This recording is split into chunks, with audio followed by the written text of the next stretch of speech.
essentially I started looking around for some study material, got to talking to my supervisor at work, and I know they offer assistance with some of the classes and things, as well as another coworker who's taking the same course. And we just kind of landed on this one, and it looked like the best mix of flexibility and being able to kind of do things on your own terms. Yeah, it's either tomorrow never comes or tomorrow never dies.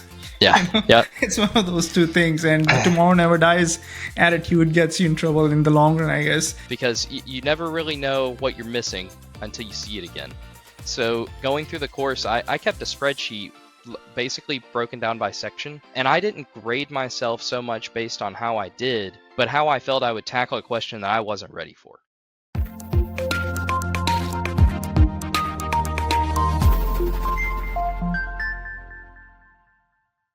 Hi, Nelson. It was some How's it going? going well. So congratulations, Nelson, on passing your FE Electrical and Computer exam. And it's a great achievement. And you dive right into your PE Power exam preparation. We're going to talk about that later. But how about you give me an overview of your exam preparation journey, when you graduated, and what was your primary motivation in getting on to the e-licensing process and journey? So I graduated from North Carolina State University, class of 2020, with my double E, concentration in renewable electric energy systems, and I landed myself a job with Brown and Caldwell. So I work as basically as an INC engineer in the wastewater industry. So I work on a lot of electrical systems, and with that comes a lot of consulting work and the need for a stamp eventually for a lot of engineers to progress in their career. So I also just really wanted to do it for the learning aspect of things, just to be able to go through and hopefully know at least a little bit of something that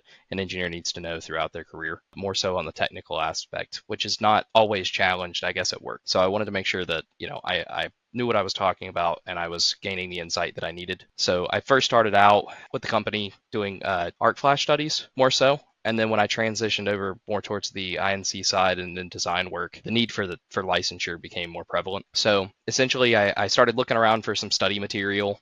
Got to talking to my supervisor at work, and I know they offer assistance with some of the classes and things, as well as another coworker who's taking the same course. And we just kind of landed on this one, and it looked like the best mix of flexibility and being able to kind of do things on your own terms, and which really fit the need for staying busy full time at work and things around the house. And it just worked really well with the schedule, as well as if you needed to, you have the live classes, which are super helpful. So being able to reach out if you have any questions about those, even after the fact, if you're watching the recordings, was really nice. So that was extremely helpful, and I guess chunking up things to where you can digest them a lot better, and you're not on a super strict schedule. As far as learning goes, it was really useful to be able to separate things out and then kind of spend more time on the things that you felt were more important for yourself as far as what you needed to understand or learn. That was really nice in the course. I found that my colleague also agreed with that.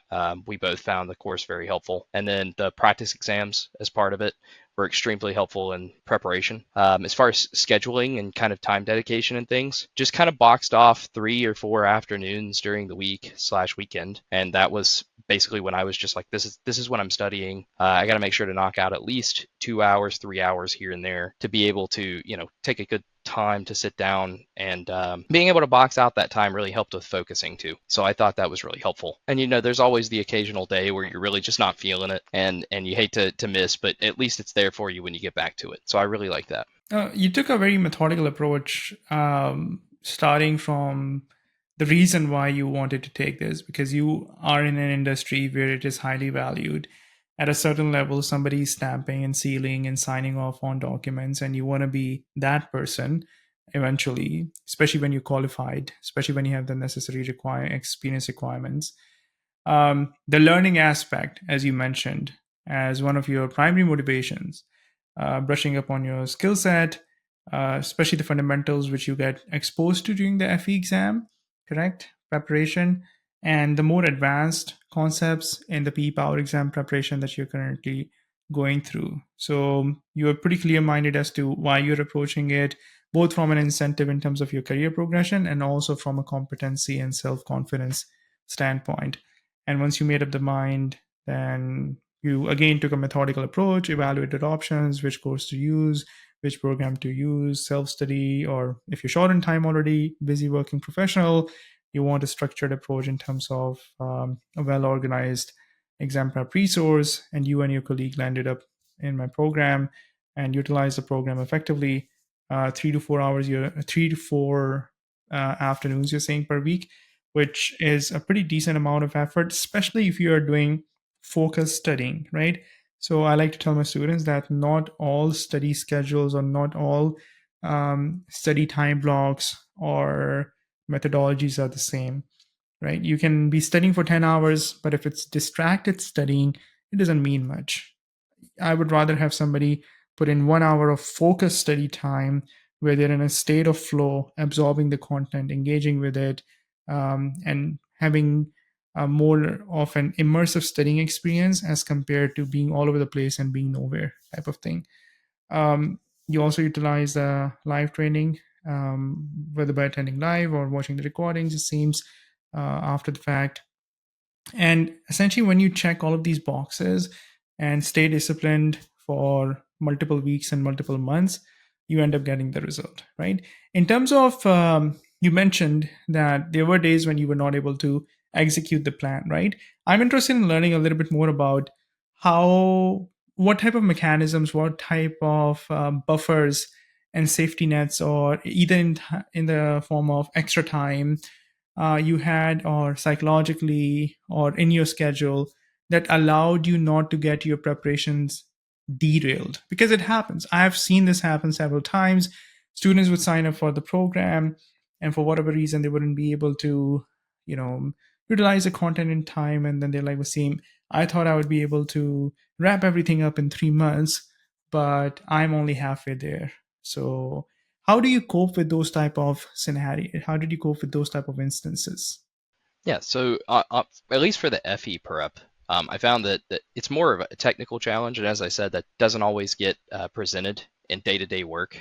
So being an engineer, a lot of people, you just kind of hunger for that, and so I found that helped a lot in reviewing it, especially with just motivation to get back into the stuff. You're noticing that these are at least things you're familiar with, and it feels nice to complete the next problem. So that helped me a lot, especially with burnout and things. If you're studying a lot and trying to digest a bunch, if you can just take one topic and then feel pretty good about it, it helps build on to the next one. So that was extremely helpful for having it segmented into different modules and different topics. It definitely kept the motivation going. And then eventually, if you just kind of started getting tired of that unit, you just wasn't clicking or whatever it is, sometimes you just need to come back and look at it again. It was easy enough with the spreadsheet that I was keeping, just kind of strengths and weaknesses, things I need to look at, things I can tuck away in a drawer.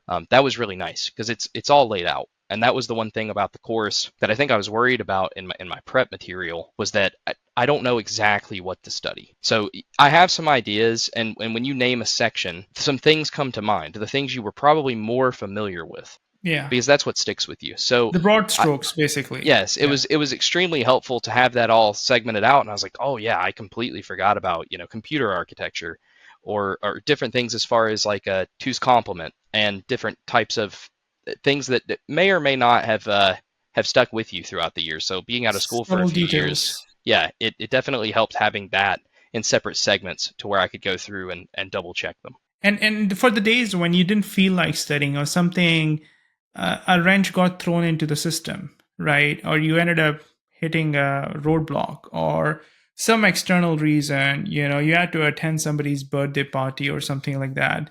How did you make sure that you were able to jump right back into your routine the following week? So essentially, what I would try to do is keeping it to only 3 or 4 days a week made it very easy to pick and choose which days I may have had something come up that I don't typically study on. So that's kind of how I structured it, and then a little heavier on the weekends. So I made sure that, still maintain time for church and things on Sunday, had work during the week, but I knew, I can do this thing on Wednesday and Thursday because my Saturday's more open than normal. So I kind of kept that kind of balance. That is a great insight that you've shared, and I've had a few students mention this. And you also already alluded to the fact that you did not really experience a burnout, if I understand and understood that correctly, which is actually one of those things that students complain a lot about when they're preparing for that FE electrical and computer exam and the P power. And in your case, you basically practically dive right into the P power soon after passing the FE electrical.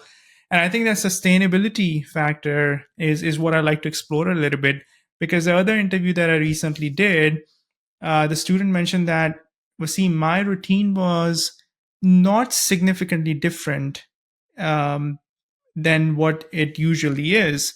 In your case, you are leaving these 3 to 4 days of studying, right? And in his case, he basically dialed down a lot of commitments, but not to a point where he started feeling that he's sacrificing a lot, right? So the regular hum and drum of the routine carried along, whereas um, in some cases, although I mean, some students make big sacrifices, like they completely go cold turkey in terms of social activities, in terms of entertainment, in terms of travel, in terms of hanging out with friends, in terms of, leisure time, watching Netflix or whatever you get a kick out of, right? So because then every single day when you're studying, you're like, I could have been doing this, I could have been doing that, right? But you are leaving that open by being a little bit flexible, a little bit more um, accommodating of your other aspects of your life, and trying to fit those things in your during your non-study days, right? And I think that is the key when it comes to avoiding the burnout, because the word burnout gets thrown a lot. If you keep an eye on like platforms such as Reddit, um, on some of the subreddits for FE electric, for FE exam and P exam, people use this word a lot. I do get emails from my students that Wasim, I'm approaching the final lap of my exam preparation, but I think the burnout is really starting to kick in. Do you have any tips in this and that, right? Um, so I think that's a great advice, that if you can manage. But again, I think it works for folks who are a little bit disciplined, right? Because what can also happen, the double-edged sword, right? The other edge of the sword is that you tell yourself, okay, you know what? I'm going to leave it floating 3 to 4 days, right? So if I'm unable to study today, I'm actually going to study tomorrow, correct? But then do you have that discipline to hold yourself accountable? That, listen, Nelson, listen, Wasim, you took the day off yesterday. Today is a study day. So now you got to say no to this thing, right? So I think it's a combination of a few of those things. But it's very helpful. I think if you can hold yourself accountable, then you can keep at it, and just like you, dive right into the P power after FE electrical. Any further thoughts on that, Nelson? I'd just say a good way to keep, I guess, keep yourself accountable is to look at it as a place you need to be rather than something you need to be doing. So something you need to be doing, it's easy for the thoughts to slip in your head, like, well, I could be doing this instead. Or I could be, playing a game, or I could be out hanging out or driving around town, like whatever it is. You're like, no, by about 7, I need to be locked in and just studying. So that's kind of how I kept myself accountable. And it helps with the mindset. Plus, you get into a routine, a couple times here and there, and it's a lot easier to, the feeling of procrastinating starts to go away as long as you have some type of routine. But as you said, it's very easy for the burnout to lock in, and you just say, well, I missed it yesterday. It'll be fine to miss it today. I'll pick it up tomorrow. And tomorrow never comes. So you do have to be careful. Yeah, it's either tomorrow never comes or tomorrow never dies. Yeah. Yep. It's one of those two things, and the tomorrow never dies attitude gets you in trouble in the long run, I guess. In terms of your exam preparation, I'm sure that out of the 17 sections, entire undergraduate electrical and computer engineering coursework, for the most part, there would have been some of those sticky topics, right, that never really were clicking in the first go, at least. What was your methodology to tackle those? Well, first one was actually to find them, because you never really know what you're missing until you see it again. So going through the course, I kept a spreadsheet basically broken down by section, and I didn't grade myself so much based on how I did, but how I felt I would tackle a question that I wasn't ready for. So because on the FE exam, there's a lot more questions that more so challenge your fundamentals as well as your technical knowledge. So there's your problem solving skills have to be there for those types of questions. It's not just knowing the content. For instance, like MOSFETs, BJT analysis, it's great that you may have all of that memorized, but if they throw you like a really hard diode question, even though it's the simple question, it's a hard diode question, are you going to be able to get it? So I kind of gave myself a percentage on each section. And then once I got to a point where either I just wasn't getting it or I knew I needed to go back and look at it, I at least had those on my radar. And then I left myself a good buffer period of about 3 to 4 weeks before the exam once I had wrapped up all the content so that I could both go back through those and then take the practice exams as well and see how that may have impacted me on the practice exam. Like if I missed this on the practice exam, was it that topic, or was I maybe overthinking it? Maybe I don't need to know that much about that subject, but just that the course, the way it's set up, gives you a really good sense of feel of how you're doing for which sections, which was nice. Yeah. So the first phase of your exam preparation, or I think proactively throughout your exam preparation, you were on the lookout, right, as to what is it that I don't know.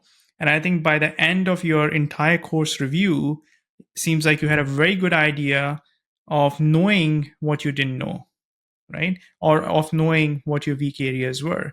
And by giving yourself assigning the percentages and using a methodical approach, your final phase of studying, which really involves practice exams, knowledge consolidation, fine tuning loose ends, buttoning up, open ended issues and whatnot, it would have been a lot more efficient and easier rather than scrambling and intuitively going about reviewing math a little bit and then electronics a little bit and then using the gut feeling to figure out which is a scary section for me, where am I feeling still a little bit weak. So throughout your preparation you were very organized, and I think that made it a lot more easier and efficient for you to go about it. And after passing your FE electrical and computer exam, you dive right into the PE Power, and I look forward to helping you pass the PE Power exam very soon. One final word of advice for another Nelson who is 5 years out of school and contemplating and is at the place where you were a few months ago before you started your FE electrical and computer exam preparation journey. So, what would be your advice to another avatar of yours who's thinking about taking the FE electrical and computer, is a young professional, still relatively fresh out of school, thinking that PE is when I'm in my 40s, I'll worry about my PE exam and FE exam and so on. So, what would be your recommendation for them? Yeah, well, firstly, I would say, they always tell you your best chance of success is directly out of school, and that's not completely wrong. I'll say topics like Z transforms were one that I really had to look at over and over again because it's just something, unless it's fresh on the mind, it's going to be really hard to put that to memory just for the test. Especially if, as I said, I saved a lot of things for the end that were more difficult for me, and that was a twofold reason. It wasn't just to be able to hammer down on them, but also they're going to be a lot fresher in my mind and things that I'm probably still not going to be able to lock into memory. So if there's certain equations that you need or 3 different ways to solve this problem, it's at least fresh and you're probably going to remember at least 2 of them. And I would say, starting earlier is definitely going to give you that advantage because a lot more is going to be fresh. But whenever you get to the point where you're feeling like, you want to take it to the next level, I feel like that's the first step. So making sure that you're committed to it and that to stick with it. So don't just run into it headstrong unless you're sure that it's something you want to do. I would say that's the first thing. But once you get to that point, it's definitely extremely helpful because you have that motivation coming into it. It's not just another thing you need to do. It's something you want to do. And that fundamentally helps you stay on track a lot more. Plus the thought of, trying to do something to better yourself definitely helps. People step back. A lot of people are always focused on taking care of everybody else, making sure everything else is handled, but sometimes you need to look inward and focus on yourself, and make sure you're taking care of things that you need to. So I think it's extremely helpful in that sense to keep yourself grounded. Yeah, amazing pieces of advice. And the only thing I like to add to that is that yes, the best time to take this exam was when you were fresh out of school, but the next best time is now. Just like your story tells, right? In terms of you had been out of school for about 5 years before you took this exam. And then once you made a decision, you went all in and then came up with a structured game plan and got it done. Thanks a lot for your time, Nelson. And I'm confident you're going to repeat the same approach and success in your PE Power and get this done in the first attempt as well. Awesome. Thank you. And I appreciate all the help with Sim. Appreciate it. Thank you. If you're new to this channel, please consider subscribing. On a weekly basis, I'm creating content for FE Electrical and PE Power exam preparation. I also discuss topics related to electrical engineering with a focus on power systems engineering. If you'd like to learn more about my FE electrical and P power exam preparation programs, please visit my website, StudyForFE.com.